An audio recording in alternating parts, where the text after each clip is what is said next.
waaw kon ñu ngi nii chez le président Ousmane Sonko mu ngi nii génn ci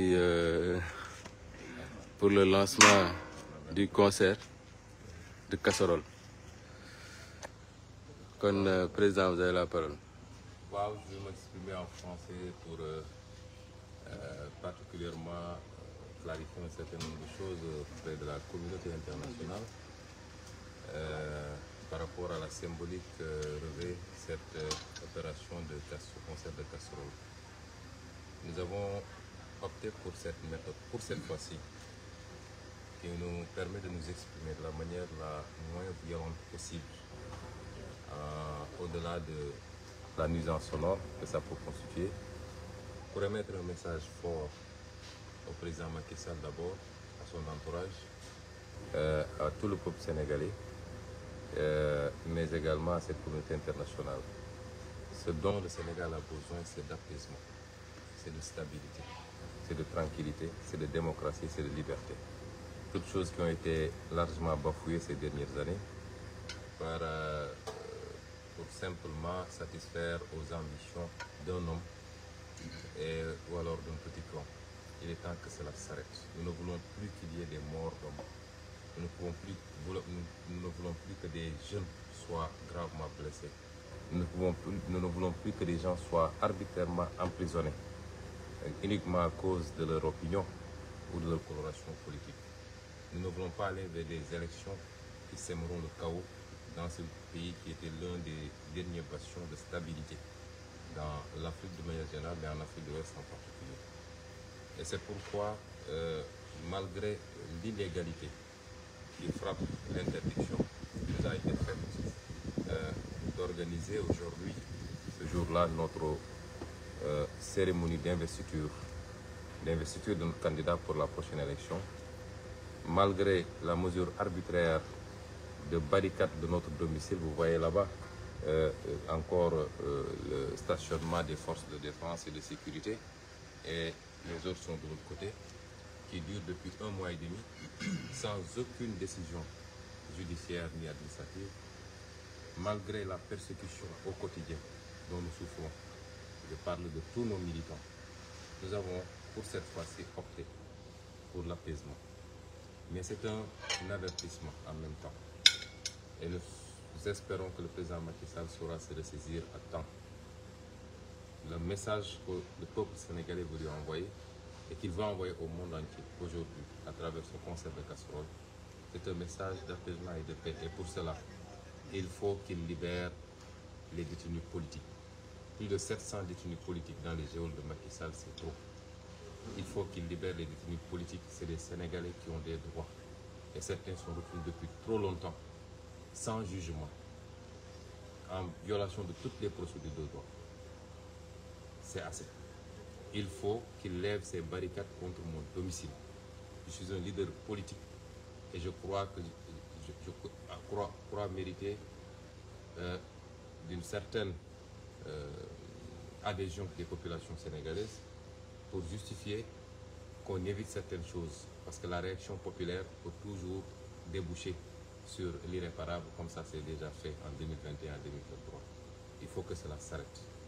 Il faut qu'il arrête le complot politico-judiciaire pour empêcher une seule candidature, c'est-à-dire la mienne. L'Assemblée nationale est saisie et je crois doit se réunir le lundi.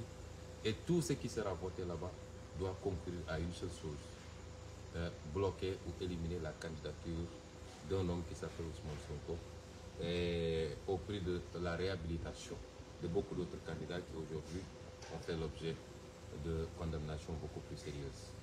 Il faut que tout cela cesse. Et c'est ce message-là que les Sénégalais veulent envoyer.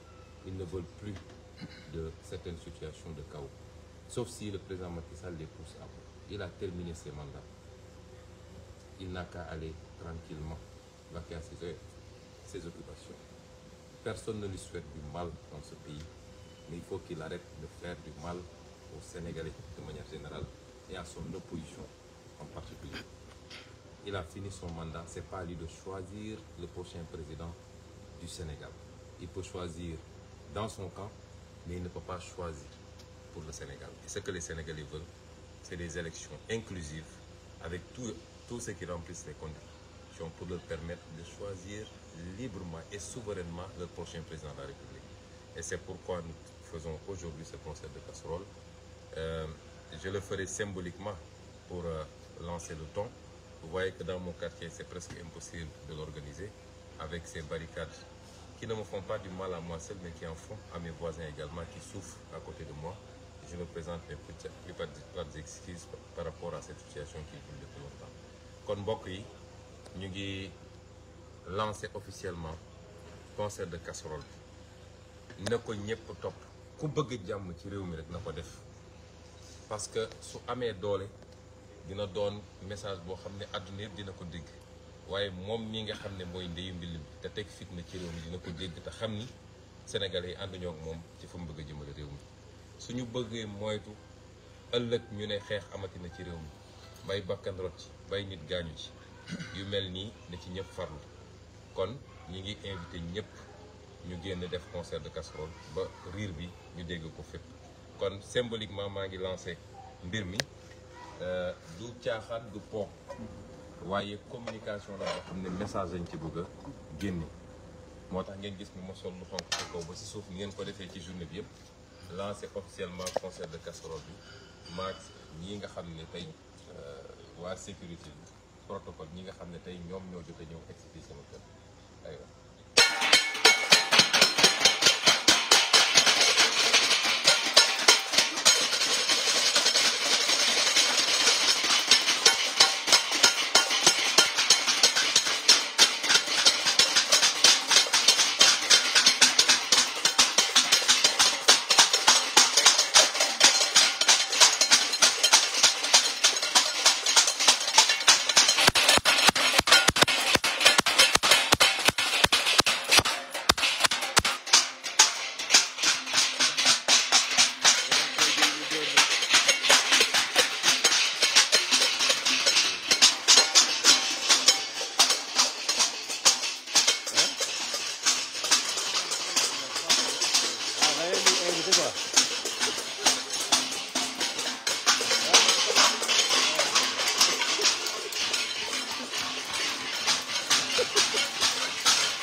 Ousmane Sonko avec ses voisins ñoo génn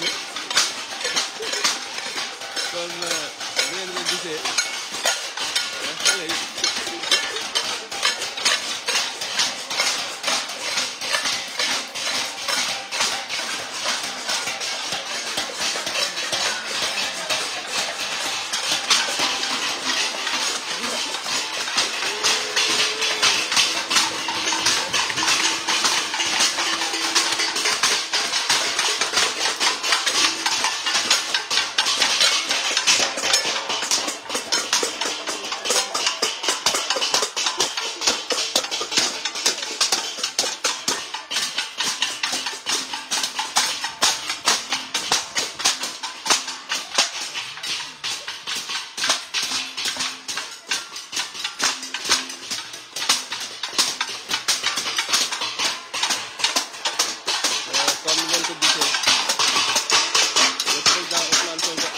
symboliquement le concert de casserole bi ci invité ñëpp moo xam population Sénégal yëpp ba sax les forces de défense et de sécurité ñu ngi leen di invité ci concert de casserole bi ndax ñoom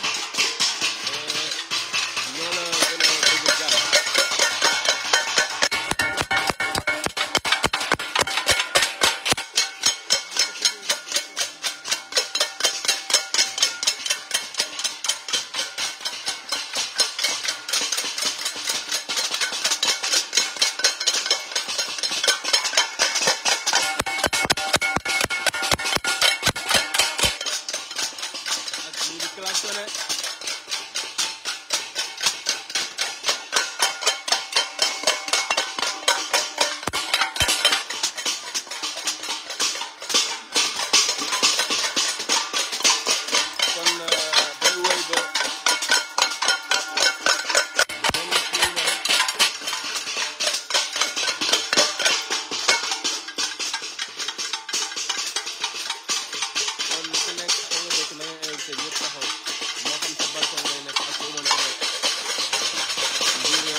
position comme ni ko président rappelé rek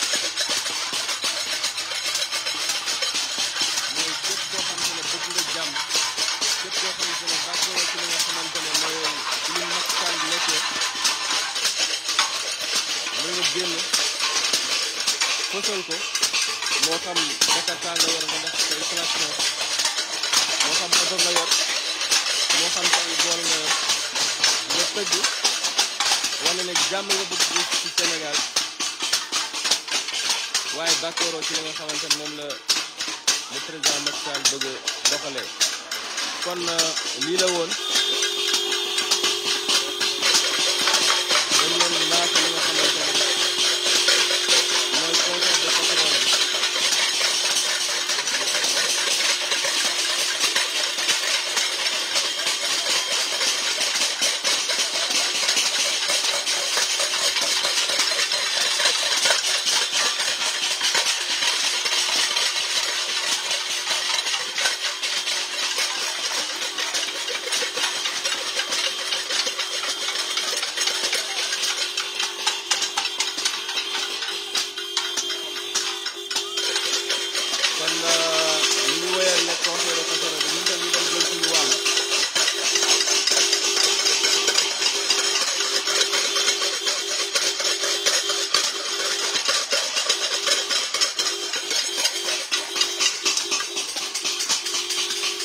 voisin yaa ngi